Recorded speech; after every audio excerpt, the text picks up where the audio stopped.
मुकेश अंबानी ने जियो के आईपीओ को लॉन्च करने के लिए 10 महीने पहले एक सीक्रेट प्रोजेक्ट शुरू किया था जिसका नाम था प्रोजेक्ट जुपिटर।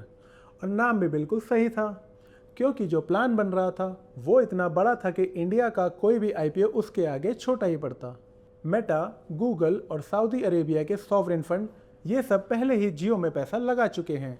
अब बारी है आपकी, लेकिन उससे पहले ये समझना जरूरी है कि आखिर दुनिया के कुछ सबसे बड़े इन्वेस्टर ने जियो पर इतना बड़ा दांव क्यों लगाया है।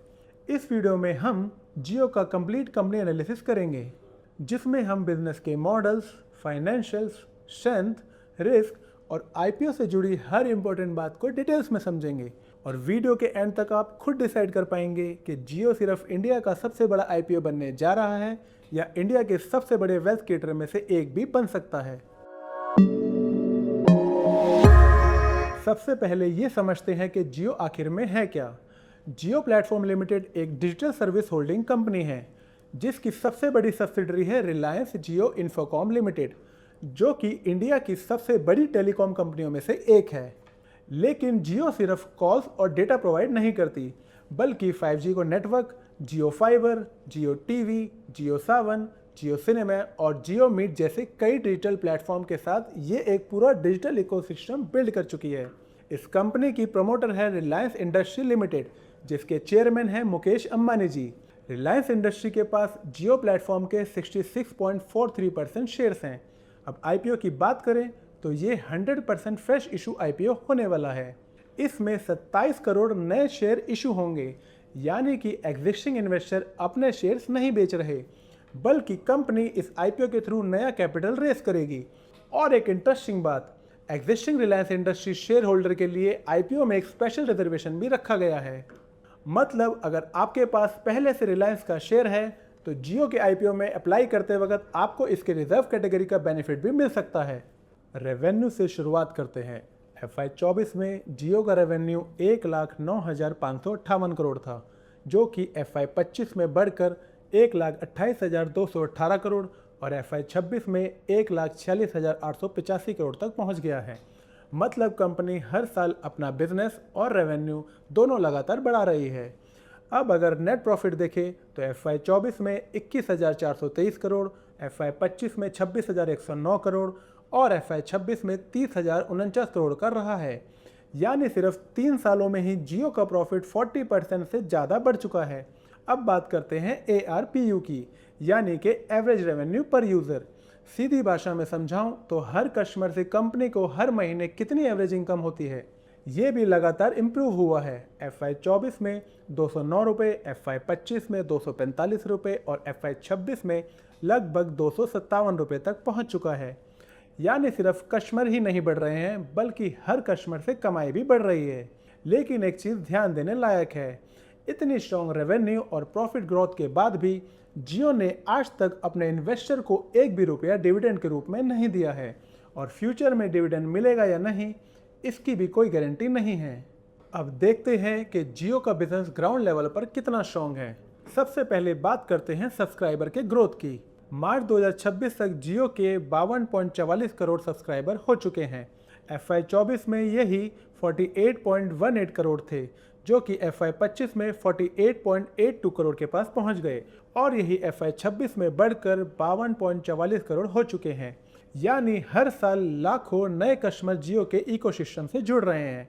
अब मार्केट शेयर की बात करें तो वायरलेस ब्रॉडबैंड में जियो का 49.95% मार्केट शेयर है। सीधे शब्दों में समझाऊं तो हर 2 में से लगभग एक वायरलेस ब्रॉडबैंड यूजर जियो का कस्टमर है। सिर्फ इतना ही नहीं, ओवरऑल फिक्स ब्रॉडबैंड सेगमेंट में भी जियो का 42.60% मार्केट शेयर है, जो कॉम्पिटिटर के मुकाबले 1.9 गुना ज़्यादा कस्टमर को दिखाता है। अगर फिक्स वायरलेस एक्सेस की बात करें तो जहां घर तक 5G के थ्रू इंटरनेट पहुंच जाता है वहां जियो का 77.49% मार्केट शेयर है।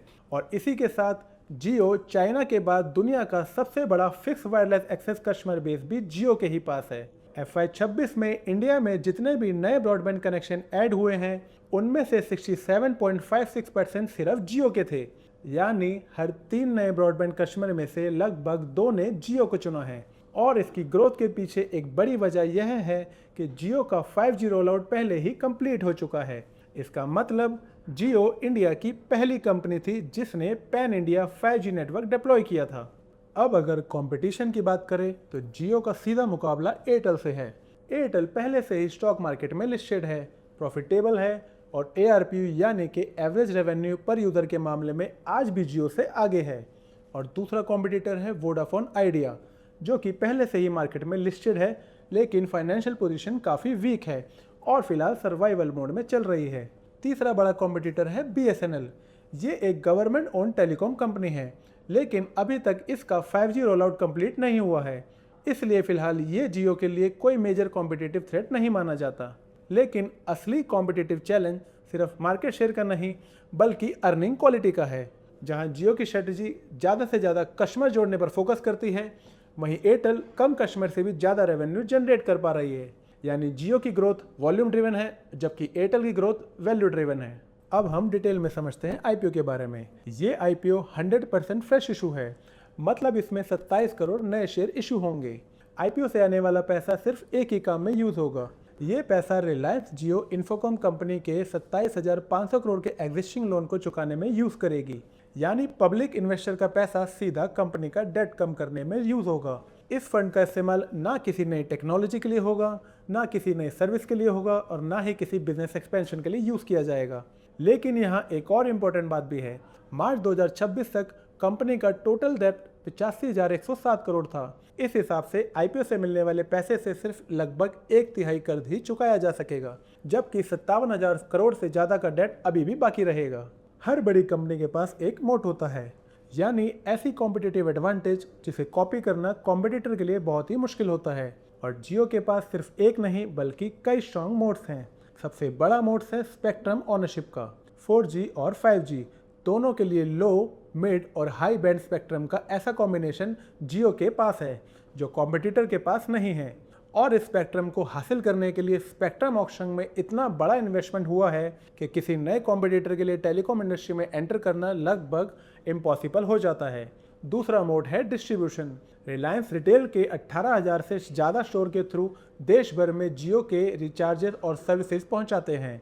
इतनी बड़ी ऑफलाइन डिस्ट्रीब्यूशन नेटवर्क को शॉर्ट टाइम में रिप्लेस करना किसी भी कॉम्पिटिटर के लिए बहुत ही मुश्किल है। तीसरा मोड है इकोसिस्टम लॉक इन का। अगर कोई कस्टमर जियो फाइबर, जियो सिनेमा और जियो सावन यूज़ कर रहा है तो वो सिर्फ इंटरनेट कनेक्शन नहीं ले रहा बल्कि पूरे जियो इकोसिस्टम का हिस्सा बन चुका है। और जितनी ज़्यादा सर्विसेज एक कस्टमर यूज़ करता है उतना ही उसके लिए किसी दूसरे टेलीकॉम प्रोवाइडर पर स्विच करना मुश्किल हो जाता है।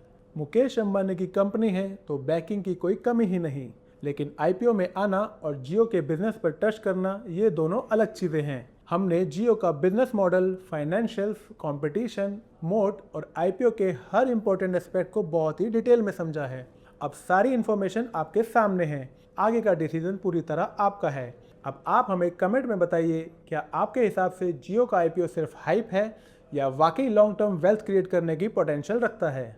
अगर आपको ये एनालिसिस इन्फॉर्मेटिव लगी हो तो वीडियो को लाइक और शेयर जरूर करिए और ऐसी ही फाइनेंस और बिजनेस की इंटरेस्टिंग स्टोरी को सिंपल लैंग्वेज में समझने के लिए चैनल को सब्सक्राइब करना ना भूलिए। मिलते हैं अगले वीडियो में।